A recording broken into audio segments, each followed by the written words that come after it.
Kevin.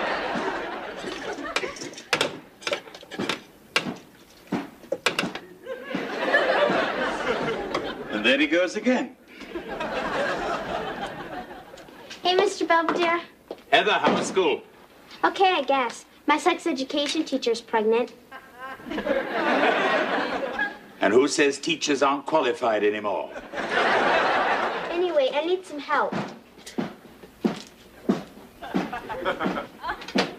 You're not the only one. Hi, everybody. Breaking in my new ski boots. You're supposed to walk around in them. Boy, oh boy, I can't wait to hit that powder. Anyway, you remember that community service club I joined? Ah, yes, the Iron Maidens. Well, we're going to this retirement home to read to the old people. Oh, that's very nice. I went to the library, checked out a bunch of books, but I'm not sure what old people like to read.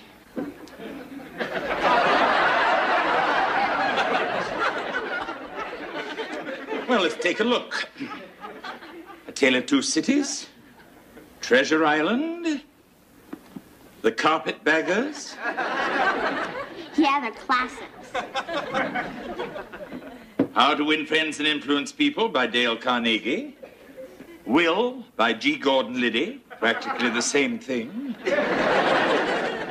And, of course, Born to Run, the Bruce Springsteen story. Ronald Reagan likes him. I'm sure any of these were perfectly fine. Where's my cocoa? Bad day at the office? What's all this junk? Leave those alone. I'm supposed to read them to the old people. You better read fast.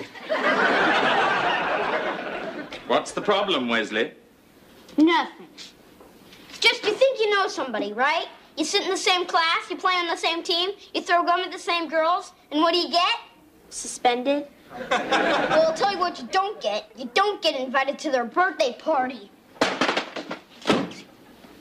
I must cut down on his sugar.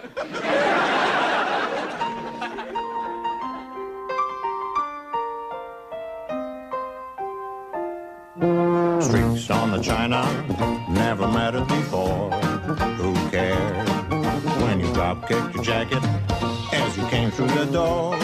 No one glared, but sometimes things get turned around and no one spared. All hands look out below. There's a change in the status quo. Gonna need all the help that we can get. According to our new arrival, life is more than mere survival. We just might live the good life yet.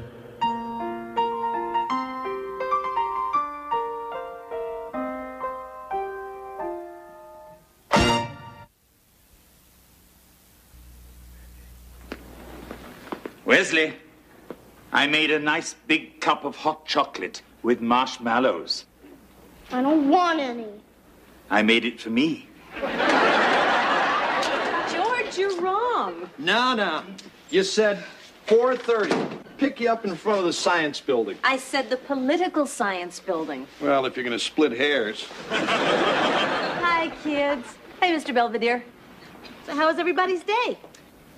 Fine. And Wesley says he's quitting school. Yeah, and I'm not kidding. What's the matter, pal? I don't want to talk about it. You tell him. Well,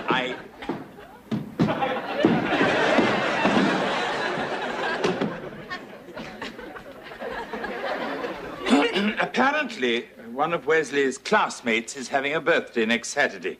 And he handed out invitations to the entire class, with the exception of Wesley and 4 others. That stinks.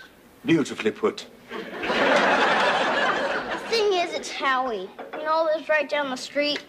I thought we were almost best friends. Wait a minute. You talking about those highfalutin Huffnagels with that cabin cruiser in the driveway? They had that party last month, remember? All the fancy cars, the valet parking. We didn't get invited to that, did we? Hey, it's no big deal. Yeah, honey, we'll do something ourselves on Saturday. Something real special. Like what? How about the Rod and Reel show? I got a couple of freebies. Great. You can come with me to the retirement home. I don't like old people. All they want to do is hug and kiss and pinch and yuck. Wesley. Would you mind if I made a suggestion? Would it matter? What is it, Mr. Belvedere? Well, it simply occurred to me that Wesley might have a little party on his own. But who's going to come? Yeah, who's going to come? Everybody's already going to Howie's. Not everybody. You said yourself there were others. Oh, them. Yeah, well, I think it's a wonderful idea, Mr. Belvedere. Those other children have feelings too, honey. Yeah, I suppose.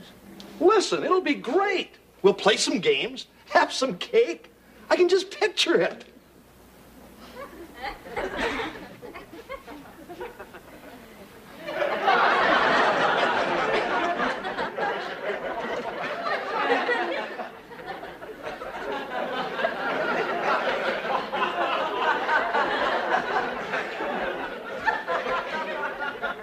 So, you guys found the house, huh? Yes, your instructions were very good, I must say. Great. The invitation mentioned refreshments. Yeah, so? So it's a little vague. I'm allergic to 6 of the 7 basic food groups.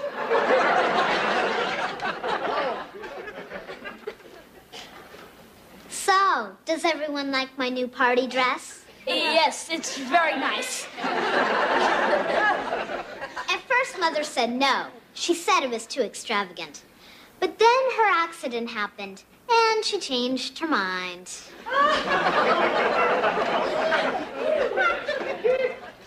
My kid was popular till you got here. Pardon me. You looked out there? I ain't never seen such a bunch of losers. I'm sure they're perfectly lovely children. Got one out there, looks like an erector set.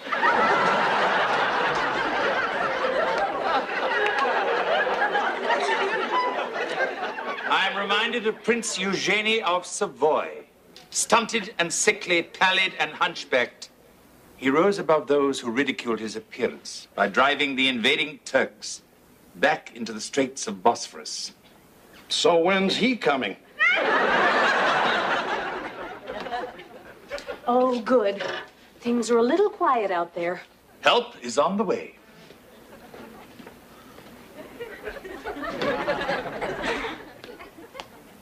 Everybody ready for punch and cookies? No, thanks. I ate before I came. Miss? Yes, please. Everything looks so delicious. Don't spill. Young lady, I wouldn't think of spoiling such a lovely party dress. Don't patronize me, Hazel.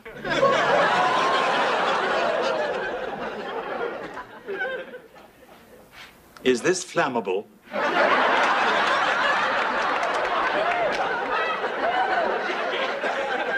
Sir? Thank you.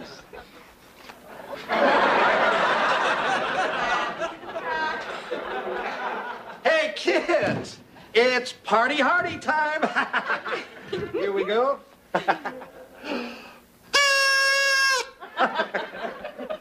can't blow this thing out my mouth.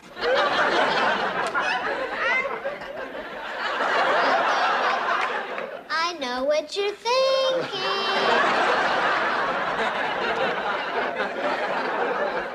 Hey, I've got name tags for everyone. I have one for Wayne, and I have one for Miles. Yeah, and let's see, you must be Rhoda. Hey, lighten up, kids. I haven't seen this many droopy faces since the Cubs lost to the Braves 21-20. Hey, what a crazy game. I mean, unbelievable. Wrigley Field, the wind's blowing out like 100 miles an hour. All you got to do is sneeze on the ball, and it's going to go out of there.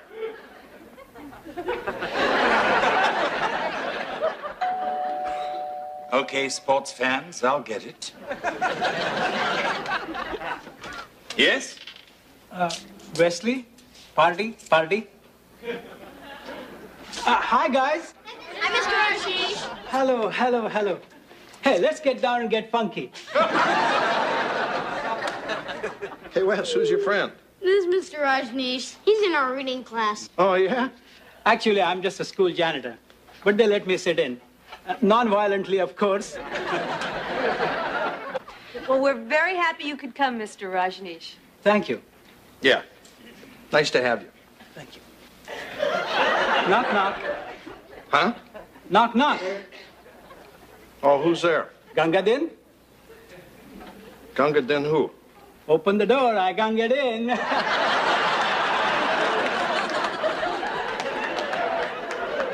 Mr. Belvedere said to invite everybody.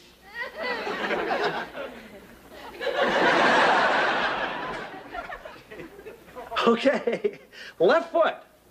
Ready? Here we go. You put your left foot in, you put your left foot out, you put your left foot in, then you shake it all about. You do the hokey pokey and you turn yourself around, kids, around. Turn yourself around, Haji, baby, around. Hey, Mr. Belvedere. Hi, Heather. How'd it go with the old folks at home? Great. Hey, kitten, why don't you go help your brother pin some tail? Dad, get real.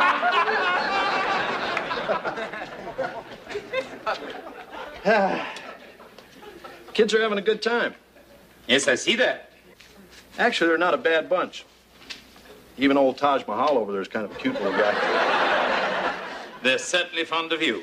Yeah, they are. Look, I know sometimes we don't exactly see eye to eye, and every now and then I tend to jump the gun a little, but you've had stupider ideas. Ah, shucks.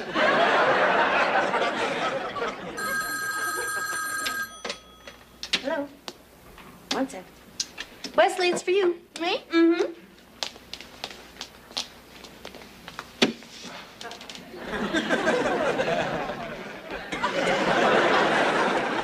So, is everyone having a nice time? It's the greatest party ever. Must say. Oh, good. Uh-huh. Bye. Who was that on the phone, son? It was Howie. Oh, yeah? Bet he's eating his heart out, right? Nope. He just wanted to know where I was. Said he wants me to come over right now. Said I didn't need an invitation. Oh.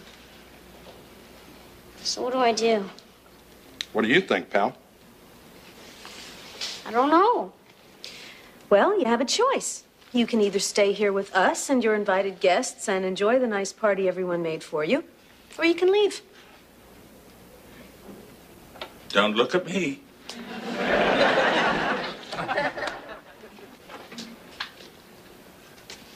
Well, see you around.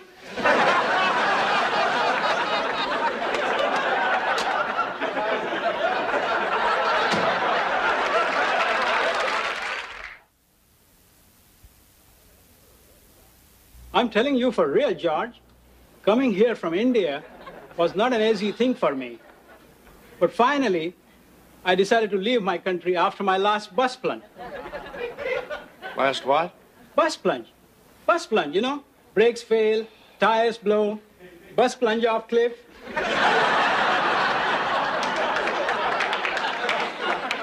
Oh, bus plunge. Right. I got you. Can I call you a cab? That's a good one, Georgie. I can take a hint. I don't need a building to fall on me. Not a bad idea, though. Well, so long. Goodbye. Watch the curb. Was that Wesley? No, it's Saj. You gotta go. I don't know how we're going to straighten out this mess. Actually, it's just a few paper cups. I'm not talking about that, you dink. I'm talking about my kid. I was merely making a joke, porridge spurtle. Hey! Guys! All I know is if it wasn't for him and all his big ideas, we wouldn't be going through this. No. We'd be at the Rod and Reel show, floundering. Now, just wait a minute.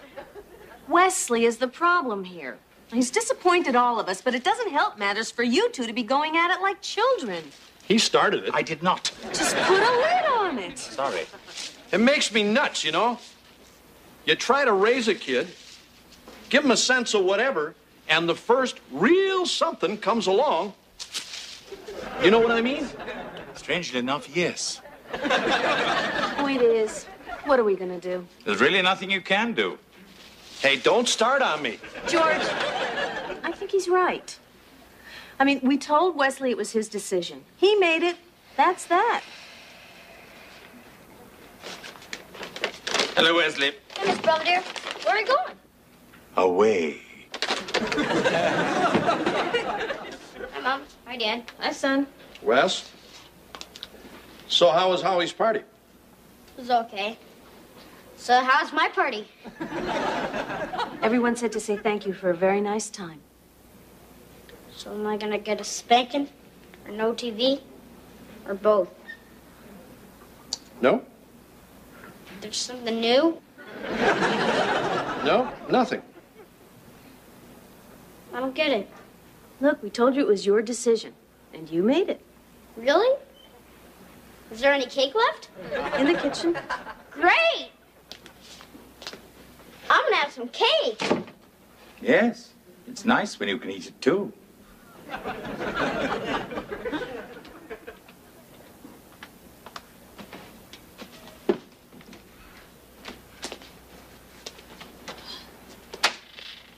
Hi, honey. I'm on back. How was school? Lousy. We got back our spelling tests. Let me see it. You got 100%. Yeah, Mrs. O'Connor held it up in front of everybody. She said I was a wonderful example. You know how that makes me look? Wesley, honey, do you think that maybe you're a little upset because of what happened last week? You know, with your parties? No. Okay. Well, anyway, I'm very pleased with this. Yeah? Then you're probably gonna want to frame this one.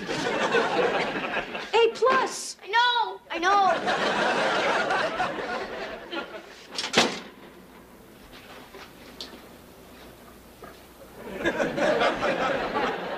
Good, Kevin. Much better. Yeah, well, I had a week to practice.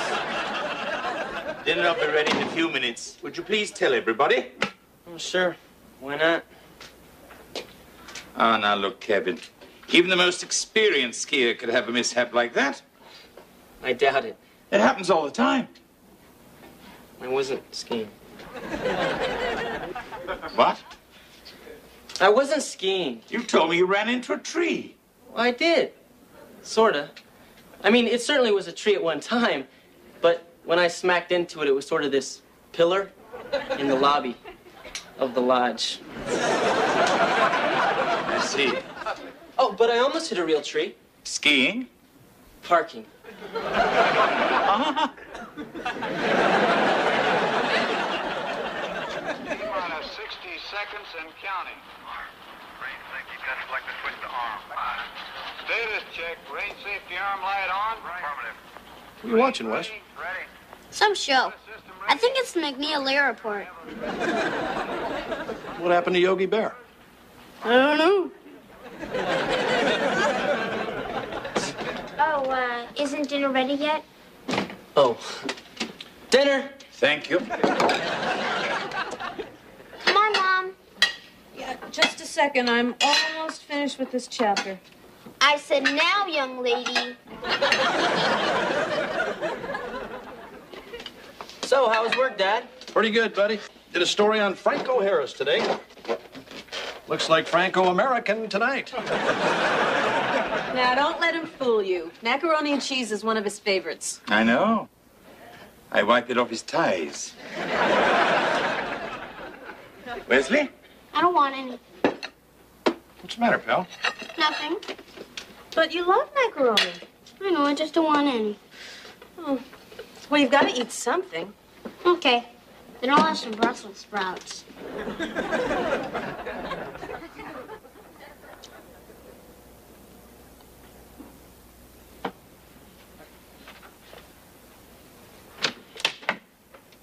May I come in? Yeah, I guess so. I bought you a peanut butter and jelly sandwich. You didn't have much dinner. I'm not hungry.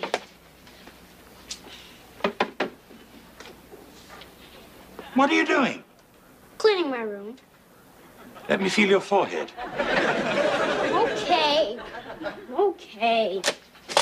I'm want to do some long division.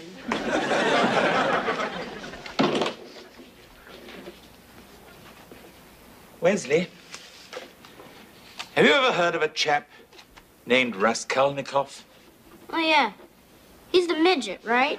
People couldn't guess his name. No, I think that was Rumpelstiltskin.